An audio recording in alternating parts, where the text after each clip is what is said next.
बहुत बड़ी खबर, तुर्की के ऊपर ईरान ने ड्रोन दाग दिए, यानी तुर्की पर हमला।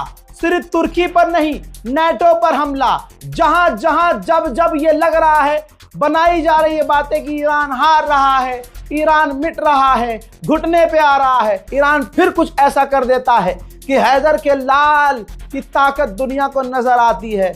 इसे कहते हैं अली वाला।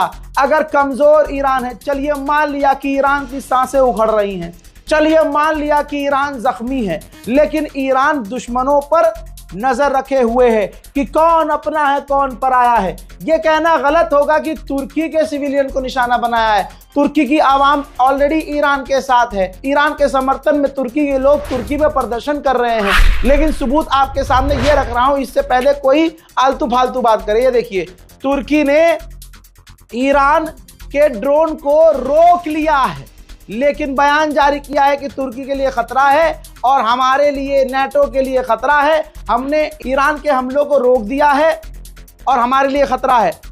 तुर्की को डिफेंस का अधिकार है। दोस्तों, वर्ल्ड वॉर 3 की शुरुआत हो चुकी है। लीजिए अब तुर्की, आपको मैं पहले कल भी बता चुका था कि वफादार ईरान का कोई नहीं है। जितने आप वफादार होंगे, जितने सीने में आपके ईरान के लिए मोहब्बत होगी, किसी मुस्लिम देशों के दिल में ईरान के लिए मोहब्बत नहीं है। हो ना हो, अब क्योंकि नेटो का मेंबर है तुर्की, नेटो का मेंबर है, तो अब तुर्की और नेटो के दोस्त यही कहेंगे कि ईरान ने यूरोप को निशाना बनाया, अमेरिका को निशाना बनाया, मिडिल ईस्ट को निशाना बनाया। अब आखिरी बचा था ये नेटो, तो नेटो पर भी हाँ, अब यही होगा। अब सोचिए, यूरोप का देश स्पेन क्या कह रहा है। स्पेन ने कहा है 23 साल पहले अमेरिका ने हमें एक जंग में घसीटा था जबरदस्ती। आज डोनाल्ड ट्रंप वही कर रहा है। एक बार फिर से पूरी दुनिया को डोनाल्ड ट्रंप यूरोप को जंग में घसीटना चाह रहा है। Hace 23 años, otra administración estadounidense nos arrastró a una guerra en Oriente Medio. Una guerra que, en teoría, se dijo entonces, se hacía para eliminar las armas de destrucción masiva de Saddam Hussein, llevar la democracia y garantizar la seguridad global. Pero que, en realidad, visto en perspectiva...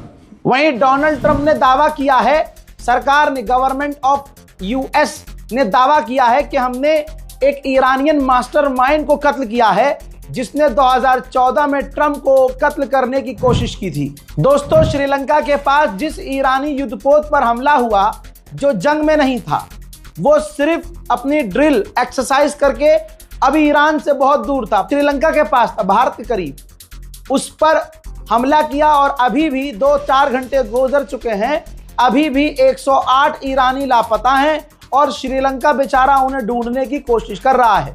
याद रखिएगा, आज जो America का साथ दे रहा है, लिख के ले लीजिए, कल वो रोएंगे, क्योंकि अमेरिका गुंडागर्दी पर उतारू है।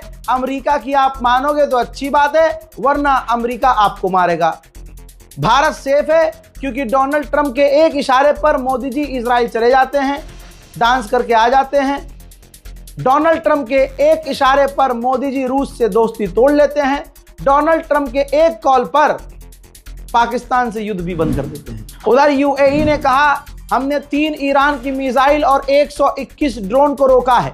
इसका मतलब पता है क्या है कि दुनिया कुछ भी कहे, लेकिन ईरान अभी भी हमलावर है। ऐसे ही कतर ने कहा कि हमने 10 ड्रोन और 2 ईरान की मिसाइलों को इंटरसेप्ट किया है। मजेदार बात है, कोई ये नहीं बता रहा है कि कितनी गिरी। अमेरिका पूरी तरह से बौखला गया है कि ये जंग खत्म ही नहीं हो रही, पूरी ताकत इस्तेमाल कर रहा है। इराक के ऊपर अमेरिका के फाइटर जेट नजर आए हैं, जो तेजी से ईरान की तरफ जा रहे हैं हमला करने।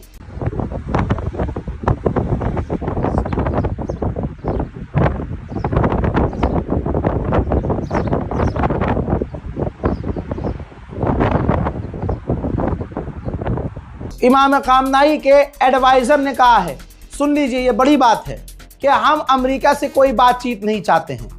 देख लीजिए, अमेरिका कह रहा है कि ईरान बातचीत करने चाह रहा है, लेकिन एडवाइजर कह रहे हैं ईरान के कि हम अमेरिका से बातचीत करना ही नहीं चाहते।